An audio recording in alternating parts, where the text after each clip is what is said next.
Bhubaneswar AG ଛକର କିଛି ଦୂରରେ ଜଣେ ଅଟୋ ଚାଳକଙ୍କ ସହିତ କିଛି ପୋଲିସ କର୍ମଚାରୀ ପାଟିତୁଣ୍ଡ କରୁଥିଲେ। କହୁଥିଲେ, ତମେ ଟ୍ରାଫିକ ନିୟମ ଉଲ୍ଲଂଘନ କରିଛ, ଫାଇନ ଭର। ହେଲେ ସେ ଅଟୋ ଚାଳକ ଜଣକ ବାରମ୍ବାର ହାତ ଯୋଡ଼ି କହୁଥିଲେ କି, ଆଜ୍ଞା ମୁଁ ତ ସେମିତି କିଛି ନିୟମ ଭାଙ୍ଗିନି, କାହିଁକି ଫାଇନ ଦେବି? ହେଲେ ପୋଲିସ କର୍ମଚାରୀ ତାଙ୍କୁ ଛାଡ଼ୁ ନଥିଲେ। କହୁଥିଲେ, ତମେ ନିୟମ ଉଲ୍ଲଂଘନ କରିଛ ମାନେ ଫାଇନ ଦେବ, ନହେଲେ ଥାନାକୁ ଚାଲ। ଥାନା କଥା ଶୁଣି ଅଟୋ ଚାଳକ ଟିକେ ଚୁପ ରହିଲେ। ଆଉ ଟିକିଏ ସମୟ ପରେ କହିଲେ କି, ଠିକ ଅଛି, ମତେ ଥାନାକୁ ନେଇ ଚାଲ।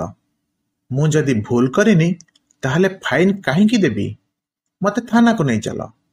ସେ ଅଟୋ ଚାଳକ ସାହସର ସହିତ ଥାନାକୁ ଯିବା ପାଇଁ ପ୍ରସ୍ତୁତ ହୋଇଯାଉଥିଲେ।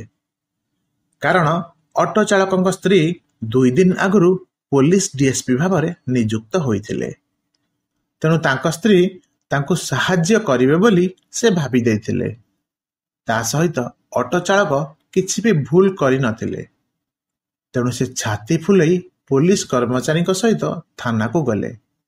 ଥାନାକୁ ସିନା ଛାତି ଫୁଲେଇ ପଳେଇଲେ, ହେଲେ ଥାନା ଭିତରେ ତାଙ୍କ ସ୍ତ୍ରୀ ତାଙ୍କ ସହିତ ଯେଉଁ କାଣ୍ଡ କଲେ ଶୁଣିଲେ ଆପଣ ବି ଶିହରି ଉଠିବେ। ସେହି ଦିନରୁ ସେ ଅଟୋ ଚାଳକଙ୍କର ଆଉ ଭୁବନେଶ୍ୱରରେ ଦେଖା ମିଳିଲାନି। ନା ସେ ଭୁବନେଶ୍ୱରରେ ଅଟୋ ଚଳାଇବା ଅବସ୍ଥାରେ ଦେଖାଗଲେ, ନା ଆଉ କେଉଁଠି ବି ଅନ୍ୟ କାମ କରୁଥିଲେ। ପୁରା ଗାୟବ ହୋଇଯାଇଥିଲେ। ତାହେଲେ କ'ଣ ହେଲା ସେ ଅଟୋ ଚାଳକଙ୍କ ସହିତ? ଯେଉଁ ସ୍ତ୍ରୀଙ୍କୁ ସେ ଅଟୋ ଚଲେଇ ଦିନ ରାତି ଏକ କରି ପୋଲିସ ଅଫିସର କରେଇଲେ, ସେହି ସ୍ତ୍ରୀ ତାଙ୍କ ସହିତ ଏମିତି କ'ଣ କଲେ? ଥାନା ଭିତରେ କ'ଣ ଘଟଣା ଘଟିଲା? ଜାଣିବା ପାଇଁ ସମ୍ପୂର୍ଣ୍ଣ ଭିଡିଓ ଦେଖନ୍ତୁ। ଭିଡିଓ ଭଲ ଲାଗିଲେ ଲାଇକ୍ ସେୟାର କରିଦେବେ। ଆଉ ହଁ, ଯେଉଁମାନେ ଭିଡିଓ ଦେଖିବା ଆଗରୁ ନିଜ ନାଁ ଓ ଜାଗା ନାଁ ସହିତ କମେଣ୍ଟ କରିବେ, ସେମାନଙ୍କ ନାଁ ପର ଭିଡିଓରେ ଘୋଷଣା ହେବ। ପୋଲିସ କର୍ମଚାରୀମାନେ ଅଟୋ ଚାଳକକୁ ନେଇ ଥାନାରେ ବସେଇ ଦେଲେ। ସେପଟେ ଡିଏସ୍ପି ମ୍ୟାଡାମ କାହା ସହିତ ଫୋନରେ କଥା ହେଉଥିଲେ ଆଉ ତାଙ୍କୁ ଗାଳି ଦେଉଥିଲେ। କିଛି ସମୟ ପରେ ଫୋନ ରଖି ସେଠାକୁ ଆସିବା ପରେ କନେଷ୍ଟବଳଙ୍କୁ ପଚାରିଲେ କି, ୟାଙ୍କୁ କାହିଁକି ଏଠାକୁ ଆଣିଛ? କନେଷ୍ଟବଳ କହିଲେ, ଇଏ ଟ୍ରାଫିକ ନିୟମର ଉଲ୍ଲଂଘନ କରିଛି ଆଉ ଫାଇନ ଦେବା ପାଇଁ ମନା କରୁଛନ୍ତି। ଅଟୋ ଚାଳକଙ୍କର ନାଁ ଥିଲା ମୋହନ। ସେଠୁ ମୋହନ ନିଜର ସ୍ତ୍ରୀଙ୍କ ଆଡ଼କୁ ଅନେଇଲେ। ସେତିକିବେଳେ ତାଙ୍କ ସ୍ତ୍ରୀ, ଯିଏକି ଡିଏସ୍ପି ମ୍ୟାଡାମ ଥିଲେ, ସେ କହିଲେ କି, ଯଦି ଫାଇନ ଦେବା ପାଇଁ ମନା କରୁଛନ୍ତି ତାହେଲେ ଅଟୋକୁ ଜବତ କରିନିଅ ଆଉ ଏଠାରୁ ତାଙ୍କୁ ବାହାର କର। ନିଜ ସ୍ତ୍ରୀଙ୍କ ମୁହଁରୁ ମୋହନ ଯେମିତି ଶୁଣିଲେ, ସେ ପୁରାପୁରି ହତବାକ ହୋଇଗଲେ ଆଉ ଦୁଃଖରେ ସେଠି ଧୁମ କିନା ବସି ପଡ଼ିଲେ। କାହିଁକି ନା ସେ ତାଙ୍କ ନିଜ ସ୍ତ୍ରୀଙ୍କୁ ଅଟୋ ଚଲେଇ ଏତିକି ଯୋଗ୍ୟ ବନେଇଥିଲେ କି ଆଜି ସେ ଡିଏସ୍ପି ହୋଇପାରିଥିଲେ। ଆଉ ସେହି ସ୍ତ୍ରୀ ତାଙ୍କ ଅଟୋକୁ ଜବତ କରିବା ପାଇଁ କନେଷ୍ଟବଳଙ୍କୁ ନିର୍ଦ୍ଦେଶ ଦେଇଥିଲେ। ଦୁଃଖ ଭରା ନଜରରେ ମୋହନ ଅନିତାଙ୍କ ଆଡ଼କୁ ଅନେଇଲେ।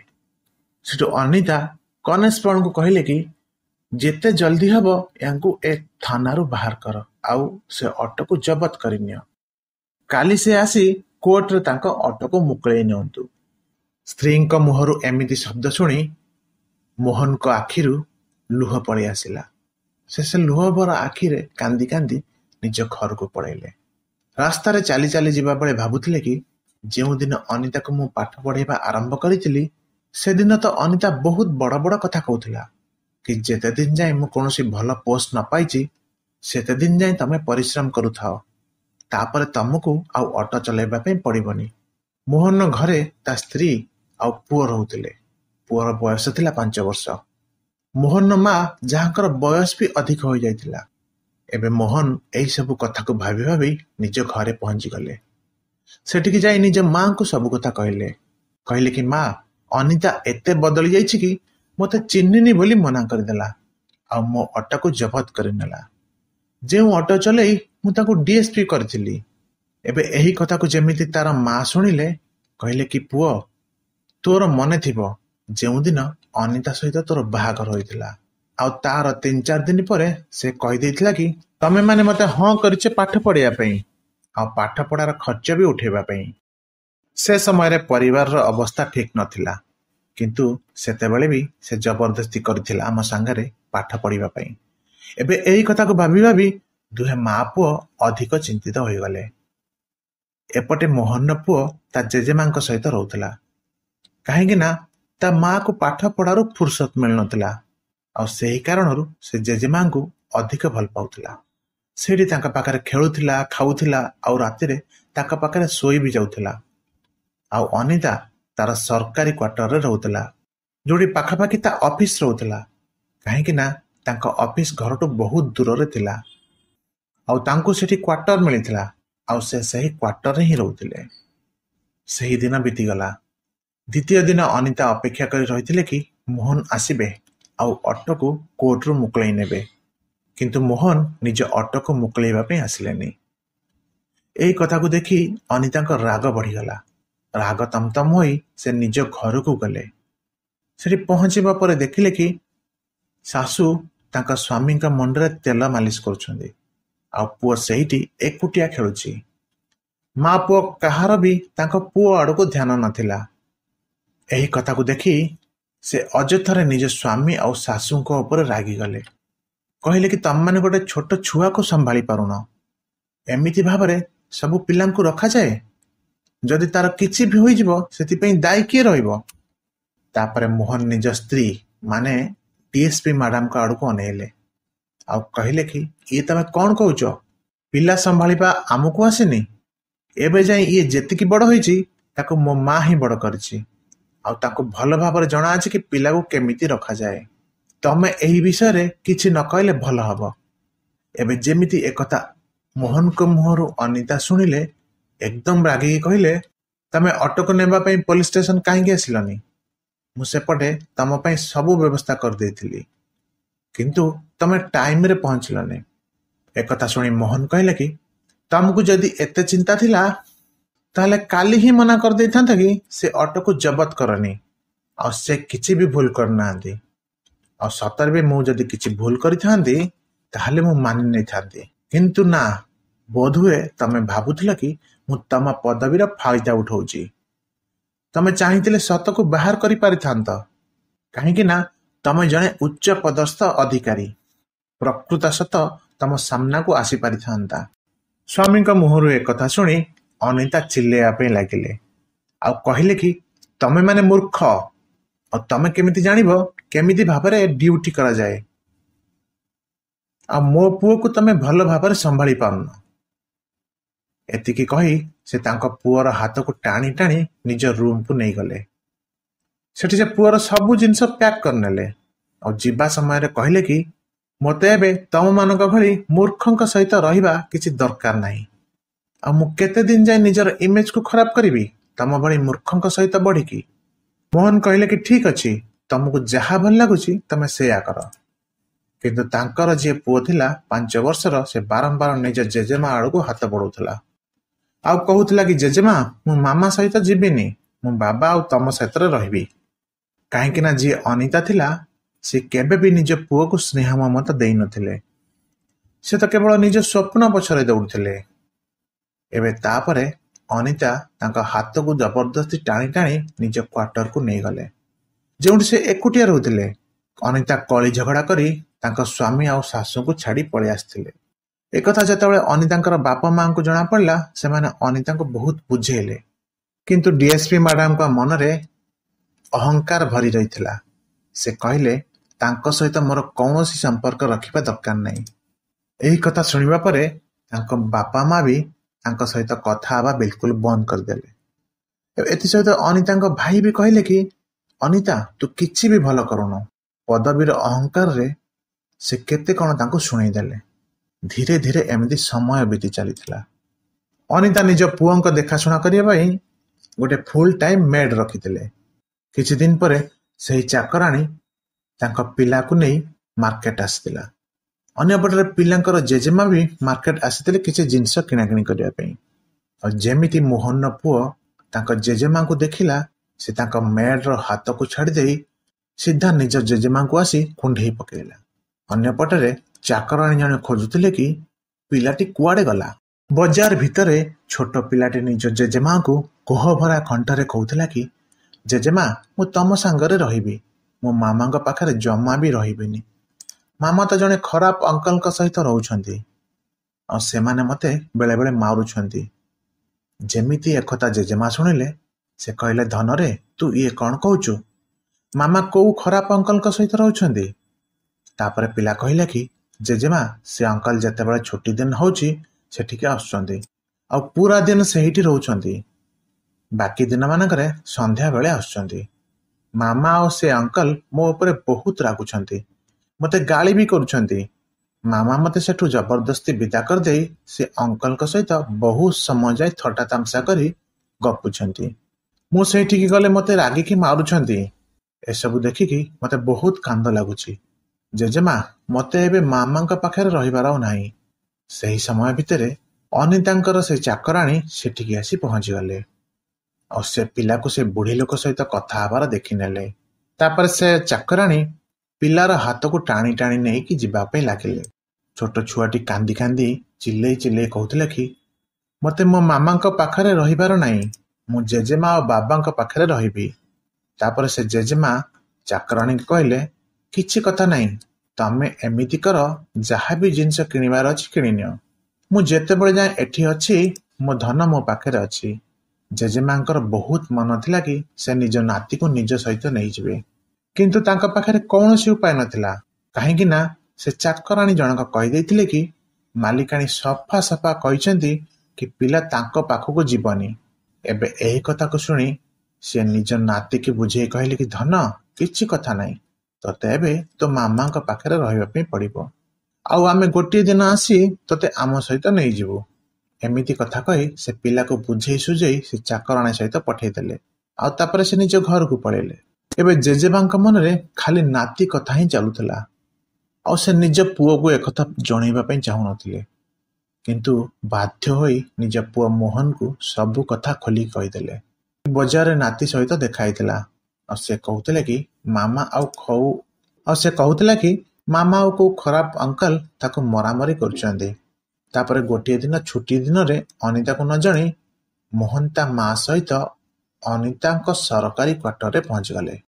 ଯେମିତି ବେଲ୍ ବଜେଇଛନ୍ତି ଅନିତା ଆସି ଭିତରୁ କବାଟ ଖୋଲିଲେ ଆଉ ସେ ଏବେ ବି ନିଦରେ ଥିଲେ। ଯେମିତି ବାହାରେ ମୋହନ ଆଉ ତାଙ୍କ ଶାଶୁଙ୍କୁ ଦେଖିଛନ୍ତି ପୁରା ହତବାକ ହୋଇଗଲେ। ତମେମାନେ ଏଠି କ'ଣ କରୁଛ?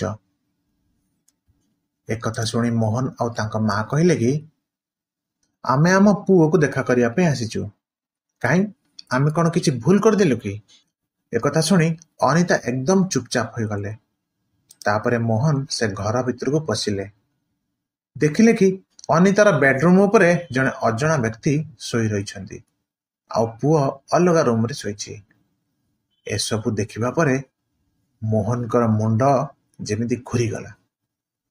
ବହୁତ ଜୋରେ ରାଗିଗଲେ ଆଉ ଅନିତାଙ୍କ ଗାଲରେ ଗୋଟେ ଶକ୍ତ ଚାପୁଡ଼ା ଲଗେଇଦେଲେ। ତାପରେ ସେ ବ୍ୟକ୍ତି ଜଣକ ବେଡରୁ ଉଠି ତଳେ ଛିଡ଼ା ହୋଇ କହିଲେ, କିଏ ଅଭଦ୍ର ଲୋକ ଯିଏକି ତମକୁ ଆସି ମାରୁଛି? ତାପରେ ଅନିତା ସେ ବ୍ୟକ୍ତିଙ୍କୁ କହିଲେ, ଇଏ ମୋର ମୂର୍ଖ ଆଉ ଅଯୋଗ୍ୟ ସ୍ୱାମୀ। ଜଣେ ପରପୁରୁଷ ଆଗରେ ସ୍ତ୍ରୀଙ୍କ ମୁହଁରୁ ଯେମିତି ତାଙ୍କ ସ୍ୱାମୀ ଶୁଣିଛନ୍ତି ସେ ରାଗିକି ପଞ୍ଚମ ହୋଇଗଲେ। ଏତେ ରାଗିଗଲେ ଯେ ଥରିବା ପାଇଁ ଲାଗିଲେ, କିନ୍ତୁ ତାଙ୍କ ମା ତାଙ୍କୁ ବୁଝେଇବା ପାଇଁ ଲାଗିଲେ। ଏହାପରେ ମୋହନ ଯାଇ ନିଜ ପୁଅଙ୍କୁ କୋଳକୁ ନେଲେ ଆଉ କହିଲେ କି ଆଚ୍ଛା, ଏଇଥିପାଇଁ ତମେ ଆସି ଏଠି ରହୁଛ? ପ୍ରକୃତ କଥା ହେଲା ସେ ଲୋକ ଜଣକ ଅନିତାଙ୍କର ସିନିୟର ଥିଲେ, ଯିଏ ଟ୍ରେନିଂ ଦିନରୁ ହିଁ ଅନିତା ସହିତ ଅବୈଧ ପ୍ରେମ ସମ୍ପର୍କ ରଖିଥିଲେ। ଏବେ ଯେତେବେଳେ ସବୁ କଥା ସାମ୍ନାକୁ ଆସିଗଲା ଅନିତା କହିଲା, ଚାଲ ଠିକ ଅଛି, ଇଏ ତ ଭଲ ହେଲା, ତମମାନେ ଆସି ନିଜ ଆଖିରେ ସବୁ ଦେଖିଦେଲ। ତାପରେ ସେ କହିଲା କି ମୋତେ ତମମାନଙ୍କ ପରି ଛୋଟ ଲୋକଙ୍କ ସହିତ ଆଉ କୌଣସି ସମ୍ପର୍କ ରଖିବାର ନାହିଁ। ଆଜି ପରେ ତମମାନଙ୍କ ମୁହଁ ମୋତେ ଦେଖେଇବନି। ଶୁଣିବା ପରେ ରାଗି ଯାଇ ମୋହନ ନିଜ ପୁଅକୁ ନେଇ ସେଠାରେ ଯିବା ପାଇଁ ଲାଗିଲେ, କିନ୍ତୁ ଅନିତା ତାଙ୍କୁ ଆସି ଅଟକେଇ ଦେଲେ। କହିଲେ, ଯାଉଛ ତ ଗୋଟେ କାମ କରିଦେଇ ଯାଅ, ମୁଁ ଡିଭୋର୍ସ ପେପର ପୂର୍ବରୁ ରେଡି କରିକି ରଖିଛି, ସେଥିରେ ତମେ ସାଇନ୍ କରିଦେଇ ଯାଅ। ତାପରେ କିଛି ବି ଚିନ୍ତା ନ କରି ମୋହନ ସେ ପେପରରେ ସାଇନ୍ କରିଦେଲେ ଆଉ ମା ପୁଅକୁ ନେଇ ସେଠାରୁ ଚାଲିଗଲେ। ଘରେ ପହଞ୍ଚି ସେ ନିଜ ରୁମ୍ ଭିତରେ ବସି ଭାବୁଥିଲେ କି ନିଜ ସ୍ତ୍ରୀ ପାଇଁ ସେ କ'ଣ କରିନାହାନ୍ତି। ଦିନ ରାତି ଏକ କରି ଅଟୋ ଚଲାଇ ନିଜ ସ୍ତ୍ରୀକୁ ପାଠ ପଢ଼ିବା ସହିତ ବଡ଼ ଚାକିରି ବି କରେଇଥିଲେ। ହେଲେ ଏବେ କ'ଣ ହେଲା? ସେଇ ସ୍ତ୍ରୀ ତାଙ୍କୁ ଏବେ ଡିଭୋର୍ସ ଦେଇଦେଲା। କିଛି ଦିନ ଧରି କୋର୍ଟରେ କେସ୍ ଚାଲିଲା। ଏହାକୁ ନେଇ ମୋହନଙ୍କ ଭିତରେ ସବୁବେଳେ ଦୁଃଖ ଲାଗି ରହିଥିଲା। ମୋହନ ଭାବୁଥିଲେ ଏବେ କେମିତି ଘର ଚଲେଇବି, କାହିଁକି ନା ମୋହନଙ୍କର ଅଟୋ ବି ତାଙ୍କ ପାଖରେ ଆଉ ନଥିଲା। ସ୍ତ୍ରୀ ହୋଇ ମୋହନଙ୍କର ଦୁଃଖ ସିନା ବୁଝିପାରିଲେନି ଅନିତା, ହେଲେ ମା ତାଙ୍କର ସବୁ ଦୁଃଖକୁ ଠିକରେ ବୁଝିପାରୁଥିଲେ। ଦିନେ ମୋହନଙ୍କର ମା ପୁରୁଣା ସିନ୍ଦୁକ ଖୋଲିଲେ ଆଉ ସେଥିରେ ଖୋଜିବା ପାଇଁ ଲାଗିଲେ କି ବୋଧହୁଏ ଏମିତି କିଛି ମିଳିଯିବ ଯେଉଁଥିରେ ତାଙ୍କୁ କିଛି ସାହାଯ୍ୟ ହୋଇଯିବ। ଖୋଜି ଖୋଜି ସିନ୍ଦୁକର ସବୁଠୁ ତଳେ ଗୋଟିଏ ପୁରୁଣା କାଗଜ ମିଳିଗଲା। ତାପରେ ମା ସେ କାଗଜ ମୋହନକୁ ଦେଖେଇ କହିଲେ କି ପୁଅ ଦେଖିଲୁ ଇଏ କୋଉ କାଗଜ? ତାପରେ ମୋହନ ଯେତେବେଳେ ସେ କାଗଜକୁ ଖୋଲି ପଢ଼ିଲେ ଦେଖିକି ଆଶ୍ଚର୍ଯ୍ୟ ହୋଇଗଲେ, କାରଣ ମାର୍କେଟ ପାଖରେ ତାଙ୍କର ଗୋଟେ ବହୁତ ବଡ଼ ଜାଗା ଥିଲା ଯାହାର ଦାମ ଲକ୍ଷ ଲକ୍ଷ ଟଙ୍କା ଥିଲା। ଏବେ ଯେମିତି ମା ପୁଅଙ୍କୁ ସେ ଜମି ବିଷୟରେ ଜଣାପଡ଼ିଲା, ସେମାନେ ତୁରନ୍ତ ତାକୁ ବିକିବାର ନିଷ୍ପତ୍ତି ନେଲେ। ଆଉ କିଛି ଦିନ ମଧ୍ୟରେ ତାଙ୍କ ଜମି ବି ବିକ୍ରି ହୋଇଗଲା, ଯାହାର ମୂଲ୍ୟ ପାଖାପାଖି 20 ଲକ୍ଷ ଟଙ୍କା ଥିଲା। ଏହି ଟଙ୍କାକୁ ନେଇ ସେମାନେ ପ୍ରଥମେ ନିଜ ଘରକୁ ସଜାଡ଼ିବାରେ ଲାଗିଲେ। ମୋହନ ବି ପାଠପଢ଼ାରେ ବହୁତ ହୁସିଆର ଥିଲେ, ହେଲେ ନିଜର ପରିବାରର ଅବସ୍ଥା ଆଉ ନିଜ ସ୍ତ୍ରୀଙ୍କର ପାଠପଢ଼ା ପାଇଁ ସେ ନିଜ ସ୍ୱପ୍ନକୁ ବାଜିରେ ଲଗେଇ ଦେଇଥିଲେ। ସ୍ତ୍ରୀଙ୍କୁ ପାଠ ପଢ଼ାଇବା ପାଇଁ ସେ ନିଜ ପାଠପଢ଼ା ବି ଛାଡ଼ି ଦେଇଥିଲେ। ଆଉ ସିଏ ଅଟୋ ଚଲେଇ ନିଜ ଘରର ଭରଣ ପୋଷଣ କରୁଥିଲେ ଆଉ ନିଜ ସ୍ତ୍ରୀଙ୍କୁ ପାଠ ପଢ଼ାଉଥିଲେ। ମୋହନ ନିଷ୍ପତ୍ତି ନେଲେ କି ମୁଁ ଅଧିକରୁ ଅଧିକ ପାଠ ପଢ଼ିବି, ଆଉ ଯେଉଁ ପାଠ ପାଇଁ ନିଜ ସ୍ତ୍ରୀ ମୋତେ ବାରମ୍ବାର ଅପମାନିତ କରିଛି, ମୁଁ ତାକୁ ଦେଖେଇ ଦେବି କି ମୁଁ ପାଠ ପଢ଼ିକି ବି କ'ଣ କରିପାରେ। ତାପରେ ମୋହନ ନିଜ ପାଠପଢ଼ା ଆରମ୍ଭ କରିଦେଲେ। ପୂର୍ବରୁ ସେ ଗ୍ରାଜୁଏସନ କମ୍ପ୍ଲିଟ୍ କରିଥିଲେ, ଏବେ ସିଭିଲ ସର୍ଭିସ ପାଇଁ ପ୍ରସ୍ତୁତି ଆରମ୍ଭ କରିଦେଲେ। ମୋହନଙ୍କର ମା ବି ଘର ଭିତରେ ଆଚାର ପାମ୍ପଡ଼ ବନେଇବାର ବ୍ୟବସାୟ ଆରମ୍ଭ କଲେ। ଯିଏ ତାଙ୍କ ନାତିର ଚାକରାଣୀ ଥିଲା, ଯାହାକୁ ଅନିତା ରଖିଥିଲେ, ସେ ତାକୁ ଡାକି ନିଜ ଘର କାମରେ ରଖିଦେଲେ। ଏବେ ଘର ପାଖର କିଛି ଗରିବ ଗୁରୁବା ସ୍ତ୍ରୀ ଲୋକଙ୍କୁ ଡାକି ନିଜ ବ୍ୟବସାୟ ଚଲେଇବା ପାଇଁ ଲାଗିଲେ। ଧୀରେ ଧୀରେ ସେମାନଙ୍କର ପରିଶ୍ରମ ସାର୍ଥକ ହେଲା। ବ୍ୟବସାୟରେ ଭଲ ଲାଭ ବି ହେଲା। ଜମି ବିକା ପଇସା ତ ତାଙ୍କ ପାଖରେ ପୂର୍ବରୁ ଥିଲା, ଏବେ ବ୍ୟବସାୟ ବି ଭଲରେ ଚାଲିଥିଲା। ମୋହନର ଆଉ କିଛି ବି ଚିନ୍ତା ନଥିଲା ଘର ଚଲେଇବା ପାଇଁ, ତେଣୁ ସେ ପାଠ ପଢ଼ାରେ ପୁରା ମାତ୍ରାରେ ଧ୍ୟାନ ଦେଲେ। ପାଖାପାଖି 5 ବର୍ଷର କଠିନ ପରିଶ୍ରମ ପରେ ସେ IPS ପାଇଗଲେ। ଟ୍ରେନିଂ ପରେ ବି ତାଙ୍କୁ ପୋଷ୍ଟିଂ ମିଳିଗଲା। ସେ SP ହୋଇ ଏମିତି ସବୁ କାମ କରୁଥିଲେ ଯେ ଧୀରେ ଧୀରେ ତାଙ୍କର ପ୍ରଶଂସା ବଢ଼ୁଥିଲା। ସମସ୍ତେ କହୁଥିଲେ କି ଦେଖ, ଜଣେ ଅଟୋବାଲା ହୋଇ ବି ନିଜର ସ୍ୱପ୍ନ କେମିତି ପୂରଣ କଲେ ଆଉ SP ହୋଇଗଲେ। SP ହେବା ପରେ ସେ ନିଜ ପୋଷ୍ଟିଂ ସେଇଠି ହିଁ କରାଇଲେ ଯୋଉଠି ତାଙ୍କ ସ୍ତ୍ରୀ ପୂର୍ବରୁ DSP ଥିଲେ, ଆଉ SP ହୋଇ ସେ ସେଠି ନିଜ ଡ୍ୟୁଟି କରିବା ପାଇଁ ଲାଗିଲେ। ଅନ୍ୟପଟରେ ଅନିତା ନିଜ ସିନିୟର ଅଧିକାରୀଙ୍କ ସହିତ ଅବୈଧ ପ୍ରେମ ସମ୍ପର୍କରେ ମାତିଥିଲେ। ସିନିୟର ଅଧିକାରୀ ତାଙ୍କ ଭିଡିଓ ବି ବନେଇ ରଖିଥିଲେ, ଯେଉଁଥିରେ ଅନିତା ଲାଞ୍ଚ ନେଉଥିଲେ, ଆଉ ଏବେ ସେ ତାକୁ ଅଧିକ ଟର୍ଚର କରିବା ପାଇଁ ଲାଗିଥିଲେ। ଅନିତାଙ୍କୁ ଏବେ ତାଙ୍କ ସ୍ୱାମୀଙ୍କ କଥା ମନେ ପଡୁଥିଲା, ଯିଏକି ଅଟୋ ଚଲେଇ ତାଙ୍କୁ ପାଠ ପଢ଼ାଇ ବଡ଼ ମଣିଷ କରିଥିଲେ।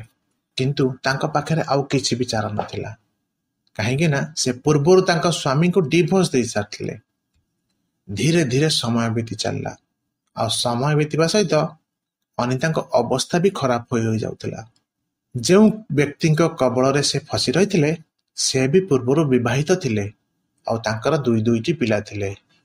ଏକଥା ଯେମିତି ଅନିତାଙ୍କୁ ଜଣାପଡ଼ିଲା, ସେ ତାଙ୍କୁ କିଛି କହିବା ପୂର୍ବରୁ ସେ ବ୍ୟକ୍ତି ତାଙ୍କୁ ଧମକ ଦେଉଥିଲା କି ମୁଁ ତୋର ଯେଉଁ ଭିଡିଓ କରିଛି, ଯଦି ତମେ ମୋ ବିରୁଦ୍ଧରେ କିଛି ବି କଲ, ତାହେଲେ ମୁଁ ସେଇ ଭିଡିଓକୁ ଭାଇରାଲ କରିଦେବି, ଆଉ ତାପରେ ତମେ ଦୁନିଆ ଆଗରେ ମୁହଁ ଦେଖେଇ ଚାଲିପାରିବନି।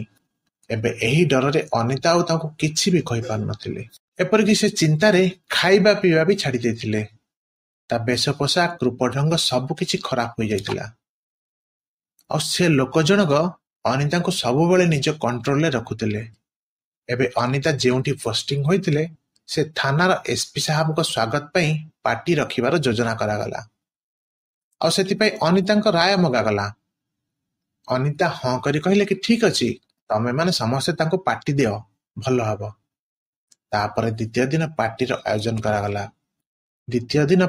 ଆୟୋଜନ କରାଗଲା। ଆଉ ସେଥିପାଇଁ ଗୋଟେ ବଡ଼ ଷ୍ଟେଜ ବି ହୋଇଥିଲା। ସେ ଷ୍ଟେଜରେ ଦୁଇପଦ କହିବା ପାଇଁ ଡିଏସ୍ପି ମ୍ୟାଡାମ ଅନିତାଙ୍କୁ ଡକାଗଲା। କିନ୍ତୁ ମନ ଦୁଃଖରେ ଯେମିତି ସେ ଷ୍ଟେଜ ଉପରକୁ ଚଢ଼ିଲେ ତ ଏକଦମ ତାଙ୍କ ମୁଣ୍ଡ ବୁଲେଇଦେଲା। ସେ ବେହୋସ ହୋଇ ତଳେ ପଡ଼ିଗଲେ। ଅନିତାଙ୍କୁ ଉଠେଇ ସେଠାରୁ ହସ୍ପିଟାଲ ନିଆଗଲା।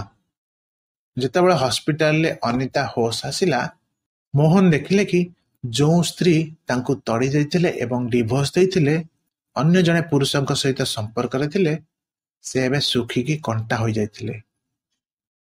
ତାଙ୍କୁ ଏବେ ଚିନ୍ତା ଖାଲି ରହିଥିଲା। ଖାଇବା ପିଇବା ବି ଠିକରେ କରୁନଥିଲେ। ଆଉ ତାଙ୍କର ଭିଡିଓ ସେ ଲୋକଙ୍କ ପାଖରେ ଥିଲେ, ଯିଏକି ତାଙ୍କୁ ବାରମ୍ବାର ଭାଇରାଲ କରିବାର ଧମକ ଦେଉଥିଲା। ସେ ଲୋକ ଜଣକ ଯେମିତି ଚାହୁଁଥିଲେ ଅନିତା ଠିକ ସେମିତି କରୁଥିଲେ।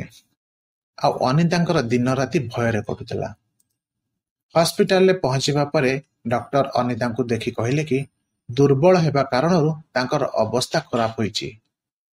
ଏବେ ଯେତେବେଳେ ମୋହନ ଏକଥା ଶୁଣିଲେ ଆଶ୍ଚର୍ଯ୍ୟ ହୋଇ ଭାବିବାରେ ଲାଗିଲେ କି ଜଣେ ଡିଏସ୍ପିଙ୍କର ଏମିତି କ'ଣ ଅସୁବିଧା ହେଲା ଯେ ସେ ଖାଇବା ପିଇବା ବି ଛାଡ଼ି ଦେଇଛନ୍ତି ଏବଂ ନିଜର ଧ୍ୟାନ ରଖୁନାହାନ୍ତି। ଅନିତାଙ୍କର ସେ ମେଡିକାଲରେ ଟ୍ରିଟମେଣ୍ଟ କରାଗଲା।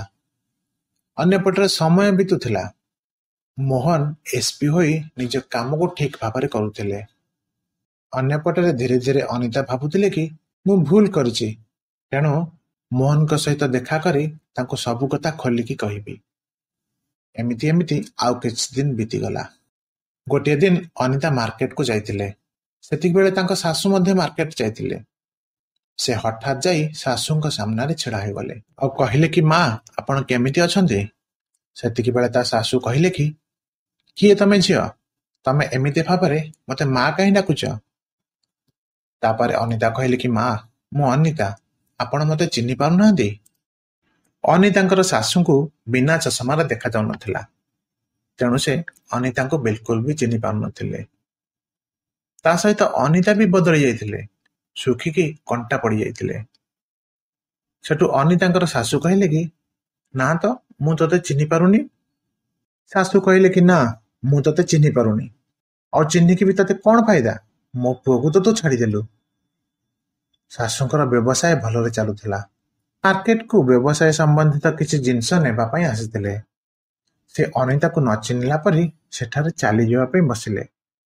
କିନ୍ତୁ ଅନିତା ତାଙ୍କ ଗୋଡ଼ ଧରି କହିଲେ କି ମା, ମୋ ଦ୍ୱାରା ବହୁତ ବଡ଼ ଭୁଲ ହୋଇଯାଇଛି। ଆପଣ ମୋହନକୁ କହି ମୋତେ ଘରକୁ ଫେରାଇ ନିଅନ୍ତୁ। ମୋତେ କ୍ଷମା କରିଦିଅନ୍ତୁ। ତାପରେ ତା ଶାଶୁ କହିଲେ କି ତୁ ଯାହା କରିଛୁ ତା ଫଳ ତତେ ଭୋଗିବା ପାଇଁ ପଡ଼ିବ। ଏମିତି କହି ସେ ତାକୁ ଦୂରକୁ ଠେଲି ଦେଇ ସେଠାରୁ ଚାଲିଗଲେ। ଧୀରେ ଧୀରେ କିଛି ଦିନ ଏମିତି ବିତିଗଲା। ଏବେ ଅନିତା ପ୍ରଥମରୁ ଅଧିକ ଦୁଃଖୀ ରହୁଥିଲେ। ଦିନେ ସେ ସେହି ଲୋକଙ୍କ ପାଖକୁ ଗଲେ ଯାହା କବଳରେ ଫସି ରହିଥିଲେ ଆଉ ତାଙ୍କୁ କହିଲେ କି ତମେ ପଛେ ଏହି ଭିଡିଓ ଭାଇରାଲ କରିଦିଅ ବା ମୋ ଜୀବନ ନେଇଯାଅ, ମୁଁ ତୋ ପାଖରେ ଆଉ ରହିବିନି କିମ୍ବା ତମ କଥା ଆଉ ମାନିବିନି। ଏତିକି କହି ସେ ଦୌଡ଼ି ଦୌଡ଼ି ସେଠାରୁ ପଳେଇ ଆସିଲେ ଆଉ ସିଧା ଆସି ମୋହନଙ୍କ ଘରେ ପହଞ୍ଚିଗଲେ। କବାଟକୁ ଜୋର ଜୋର ବାଡ଼େଇଲେ। ମୋହନ ଯେମିତି ଭିତରୁ କବାଟ ଖୋଲିଲେ ଦେଖିଲେ ତାଙ୍କ ସାମ୍ନାରେ ଅନିତା ଛିଡ଼ା ହୋଇଛନ୍ତି ଆଉ ତାଙ୍କ ଅବସ୍ଥା ବହୁତ ଖରାପ ହୋଇଯାଇଛି। ତାପରେ ମୋହନ ପଚାରିଲେ, ହଁ, ଆପଣ କାହାକୁ ଦେଖା କରିବା ପାଇଁ ଆସିଛନ୍ତି? ସେ କହିଲେ, ମୁଁ ତମ ସ୍ତ୍ରୀ ଅନିତା ଆଉ ତମ ପିଲାର ମା। ମୋହନ କହିଲେ କି ଏହି ପିଲା ପାଇଁ ତ ମୁଁ ପୂର୍ବରୁ ତମକୁ ଡିଭୋର୍ସ ଦେଇସାରିଛି, ଆଉ ଏ ପିଲା ମୋ ପାଖରେ ହିଁ ରହିବ। ମୁଁ ତୁମକୁ ଜାଣିନି କି ଚିହ୍ନିନି। ଆଜି ପରଠୁ ତମେ ଯଦି ଏଠିକୁ ଆସିଲ ତାହେଲେ ମୋଠୁ ଖରାପ ଆଉ କେହି ବି ହେବେନି। ଏତିକି କହି ମୋହନ କବାଟକୁ ତାଙ୍କ ମୁହଁ ଉପରେ ବନ୍ଦ କରିଦେଲେ। ଅନିତାଙ୍କ ଆଖିରୁ ଲୁହର ବର୍ଷା ହେଉଥିଲା ଆଉ ସେ ବହୁତ ଜୋରରେ ଚିତ୍କାର କରି କାନ୍ଦୁଥିଲେ। ଭିତରେ ଥାଇ ମୋହନଙ୍କର ମା ବି ସବୁ ଶୁଣୁଥିଲେ, କିନ୍ତୁ ସେ କିଛି ବି କହିଲେନି। କାହିଁକି ନା ଅନିତା ମୋହନଙ୍କ ସହିତ ବହୁତ ଅନ୍ୟାୟ କରିଥିଲେ ଆଉ ସେ ସବୁ ବିଷୟରେ ତାଙ୍କୁ ଜଣାଥିଲା। 2 ଦିନ ପରେ ଅନିତାଙ୍କ ସହିତ ରହୁଥିବା ସେ ଲୋକ ଜଣକର ଅନିତାଙ୍କର ଭିଡିଓ ଭାଇରାଲ କରିଦେଲେ। ଭାଇରାଲ ହେବା କାରଣରୁ 2 ଜଣଙ୍କର ଚାକିରି ବି ଚାଲିଗଲା। ଏସବୁ ସହି ନ ପାରି ଅନିତା ଏତେ ବ୍ୟସ୍ତ ହୋଇପଡ଼ିଲେ ଯେ ସେ ପ୍ରାୟ ପାଗଳ ହୋଇଗଲେ। ନିଜ ଭାଇଙ୍କୁ ଫୋନ ଲଗାଇଲେ, କିନ୍ତୁ ତାଙ୍କ ଭାଇ ବି ତାଙ୍କୁ ଘୃଣା କରୁଥିଲେ। କାହିଁକି ନା ଅନିତା ଯେତେବେଳେ ଅନ୍ୟ ପୁରୁଷଙ୍କ ସହିତ ସମ୍ପର୍କ ବନେଇଥିଲେ, ବାପା ମା ବି ଏଇ କଥା ସହି ନ ପାରି ପରପାରିକୁ ପଳେଇଥିଲେ। ଆଉ ଏସବୁ ପାଇଁ ଅନିତାଙ୍କର ଭାଇ ଅନିତାଙ୍କୁ ଦୋଷୀ ବୋଲି ଭାବୁଥିଲେ। ଆଉ ବହୁତ ଦିନ ପୂର୍ବରୁ ସେ ନିଜ ଭଉଣୀକି କହିଦେଇଥିଲେ କି ତୋ ସହିତ ଆଉ ମୋର କୌଣସି ସମ୍ପର୍କ ନାହିଁ, ଆଜିଠୁ ତୁ ମରିଗଲୁ। ଏହି କାରଣରୁ ଅନିତାଙ୍କ ଭାଇ ଅନିତାଙ୍କର କୌଣସି କଥାରେ ବି ମୁଣ୍ଡ ପୁରାଉନଥିଲେ। ଅନ୍ୟପଟରେ ସେ ଲୋକ ଜଣକ ଅନିତାଙ୍କ ଠାରୁ ସବୁ ଜିନିଷ ନେଇ ଚାଲି ଯାଇଥିଲେ। ତା ସହିତ ତାଙ୍କ ଭିଡିଓ ବି ଭାଇରାଲ କରିଦେଇଥିଲେ। ଅନିତା ଏବେ ପାଗଳ ହୋଇଯାଇଥିଲେ। ଚାରିଆଡେ ପାଗଳଙ୍କ ପରି ଘୁରି ବୁଲୁଥିଲେ। କେହି କିଛି ବି ସାହାଯ୍ୟ ନ କରିବା କାରଣରୁ ତାଙ୍କ ସ୍ୱାସ୍ଥ୍ୟ ଅବସ୍ଥା ଧୀରେ ଧୀରେ ବିଗିଡ଼ିବା ପାଇଁ ଲାଗିଲା। ଏମିତି ସମୟ ବିତିବା ସହିତ ଗୋଟିଏ ଦିନ ଅନିତାଙ୍କ ମୃତ୍ୟୁ ହୋଇଗଲା। ତାଙ୍କର ମୃତ୍ୟୁ ପରେ ବି କାହାର ମନରେ ଟିକେ ବି ଦୁଃଖ ନଥିଲା, କାରଣ ସମସ୍ତେ ଭାବୁଥିଲେ ଯିଏ ଯାହା କରିବ ତାକୁ ନିଶ୍ଚୟ ସେହି ଫଳ ମିଳିବ। ତ ଇଏ ଥିଲା ଆଜିର କାହାଣୀ। ଯେଉଁ ଅନିତା ପାଇଁ ସ୍ୱାମୀ ଦିନ ରାତି ପରିଶ୍ରମ କରି ଅଟୋ ଚଲାଉଥିଲେ ଏବଂ ତାକୁ ଏକ ବଡ଼ ପୋଷ୍ଟରେ ଚାକିରି କରାଇଥିଲେ, ସେହି ସ୍ୱାମୀଙ୍କୁ ଅନିତା ଗୋଡ଼ରେ କାଢ଼ି ଦେଇଥିଲେ, ଯାହାର ଫଳ ଅନିତାଙ୍କୁ ଖୁବ୍ ଶୀଘ୍ର ମିଳିଯାଇଥିଲା। ଆପଣମାନେ ତ ଭିଡିଓ ଦେଖିଲେ, ଅନିତାଙ୍କ କାରନାମାକୁ ନେଇ କ'ଣ କହିବେ? ନିଜର ନାଁ ଓ ଜାଗା ନାଁ ସହିତ ନିଜର ମତ କମେଣ୍ଟ ସେକ୍ସନରେ ଦେବେ। ଆଉ ଭିଡିଓ ଭଲ ଲାଗିଥିଲେ ଲାଇକ୍ ସେୟାର କରିବା ସହିତ ଚ୍ୟାନେଲକୁ ସବସ୍କ୍ରାଇବ କରିଦେବେ। ଆଉ ହଁ, ବେଲ୍ ଆଇକନକୁ ଅନ୍ କରିବା ପାଇଁ ଜମା ବି ଭୁଲିବେନି। ଆପଣମାନଙ୍କୁ ଅନେକ ଅନେକ ଧନ୍ୟବାଦ।